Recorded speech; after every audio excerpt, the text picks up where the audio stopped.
यानी MS word में किसी भी तरह का पिक्चर कैसे इंसर्ट किया जाता है। यानी जब आप कोई डॉक्यूमेंट्स वगैरह तैयार करते हैं तो अपने कंटेंट से रिलेटेड कोई इमेज सेटअप करना चाहते हैं, कोई पिक्चर लगाना चाहते हैं, तो वो कैसे इंसर्ट किया जाता है। जैसा कि रिज्यूम में प्रोफाइल फ़ोटो लगा हुआ होता है तो वो किस तरीके से इंसर्ट करके सेट किया जाता है। तो आज के इस वीडियो में हम इसी को यूज़ करके दिखाएंगे।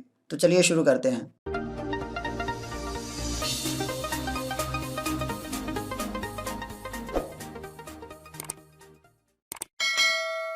यहाँ पे देख रहे हैं पहले से हम एक पिक्चर इंसर्ट किए हुए हैं। तो चलिए सबसे पहले हम इसको यहाँ से डिलीट कर देते हैं। अब यहाँ पे हमारा कर्सर है और ये कंटेंट है। जहाँ भी कर्सर रहेगा वहीं पे पिक्चर इंसर्ट होगा। जैसा कभी हमारा कर्सर यहाँ पे है, अब हम पिक्चर इंसर्ट करना चाहते हैं तो यहाँ से हम इंसर्ट मेनू में जाएंगे। यहाँ पे देखिए पिक्चर का ऑप्शन है। जैसे हम इस पर क्लिक करेंगे तो फोल्डर खुल करके आ जाएगा।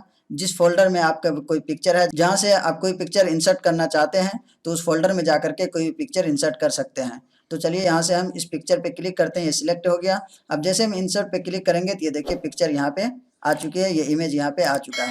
अब यहाँ पे देखिए